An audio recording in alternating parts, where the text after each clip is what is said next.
Salut les gamers, ici c'est votre ami le gardien. Pour ceux qui ne me connaîtraient pas, je suis le maître du jeu des mystères de Grimhill. Et aujourd'hui, je vais vous partager les 5 conseils infaillibles pour bien réussir sa campagne en ligne.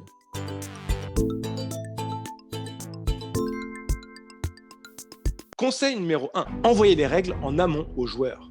Conseil numéro 2, avoir une bonne bande passante. Conseil numéro 3, avoir un environnement calme. Calme! Moins de bruit en rangeant les courses s'il te plaît. Conseil numéro 4, choisir judicieusement les joueurs avec qui on va faire la campagne.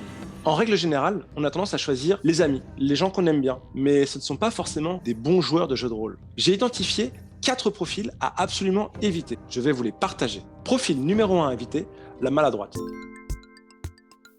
Vous savez, c'est cette joueuse qui va vouloir bien faire, mais qui va faire tout de travers. Elle va tout faire mal. Cette joueuse qui va aller négocier alors qu'elle sait absolument pas négocier, et que je te négocie pendant 3 plombes et que du coup tout le monde s'emmerde, et que je te révèle des informations Ah, je vous ai pas dit, il y a des démons dans la ville. Du coup, c'est quoi? Bah, c'est vous ensuite qui devez assumer les conséquences de tout ça. Et du coup, bah, vous devez tout refaire juste parce qu'il y a des putains d'informations qui ont été données à la mauvaise personne. C'est vous qui devez tout rattraper, quoi. Parce que ouais, si à un moment il y a un grand secret d'une grande secte qui est caché, qui est révélé à tout le monde. Oui, alors vous comprenez, comme moi je suis dans une secte. C'est le maître de jeu qui doit assumer. Bonjour madame la policière, c'était juste pour dire qu'il y a des démons dans la ville qui ont tué tout le monde. Et c'est sur moi que ça retombe. Profil numéro 2 à éviter, la malchanceuse. Ça m'énerve, ça c'est celle qui, par des mauvais jets de dés, va te ralentir toute ta partie, tout te faire foirer. Oh bah j'ai encore fait 2.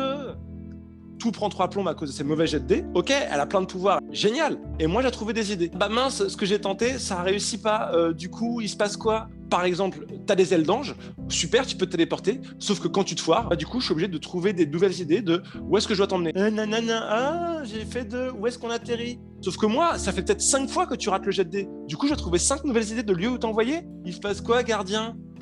Du coup, on fait comment? Bah, du coup, la partie elle dure 15 plombes alors qu'elle devait durer beaucoup moins. Et puis en plus, après, ça crée des nouveaux problèmes. Elle rate tous ses jets de dés, du coup, elle gagne plein de points d'expérience. Du coup, elle devient super forte et tu dois tout adapter à elle. Ah, j'ai fait 2, comme j'ai moins 2 en charme, ça fait 0. Et puis en plus, après, elle a plein de pouvoirs. Du coup, tu dois inventer des nouveaux défis pour elle. Génial! Fuyez la malchanceuse. 3e profil à éviter, le suicidaire.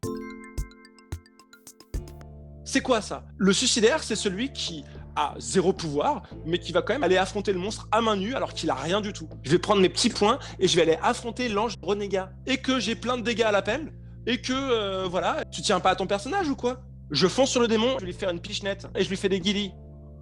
Mais je tiens plus à ton personnage que toi ou quoi? Tu vas au combat, t'as même pas de pouvoir. Comment? Un tremblement de terre? Je fonce dedans. Tu vas devant des énormes monstres sans plan, sans rien. Un immeuble en flammes? Je fonce dedans. Alors évidemment que tu te prends des dégâts. Une araignée géante? Je me jette dans ses crocs. J'ai l'impression que j'y tiens plus que toi à ton personnage. Moi j'ai prévu des trucs pour ton personnage après, mais toi t'en as rien à faire. On a créé ensemble un background. En plus je suis obligé de me dédire par rapport à certaines règles juste pour sauver ton personnage. On va me jeter tout ça à la poubelle juste parce que t'as envie de foncer au combat alors que t'es pas du tout équipé pour, mec. Dernier profil à éviter, le couard.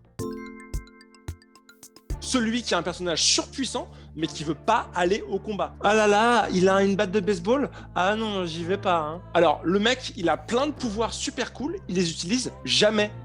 Non mais à un moment, t'es là pour jouer, mec. Oh là là, il a l'air de faire peur. Moi, je reste derrière et je dis aux gens quoi faire. On te met des monstres, et pour que tu les affrontes, ça s'appelle Monster of the Week. Il y a des monstres. Donc oui, à un moment, il va falloir les affronter. C'est un jeu. Non mais ok, peut-être dans la vraie vie, t'as peur d'un truc qui va tomber. Je vais aller mettre en sécurité les papiers qu'on a trouvés dans le bureau du maire. Mais là, s'il y a bien un moment où tu peux ne pas avoir peur, c'est là, quand c'est pour de faux. Ça sert à réaliser ce qu'on peut pas faire dans la vraie vie. Il faut que t'y ailles, quoi. Je veux dire, moi, pendant que vous vous battez, je vais faire des photocopies. Le mec, il a peur de se prendre des dégâts pour de faux. Non, il lui fait trop peur, du coup, j'y vais pas. Si, t'y vas. Il me gonfle. Non, mais pardon, chérie. C'est les joueurs, là. Mais dis-toi. Conseil numéro 5, donnez une identité différente à chaque PNJ. Vous devez faire rêver les joueurs.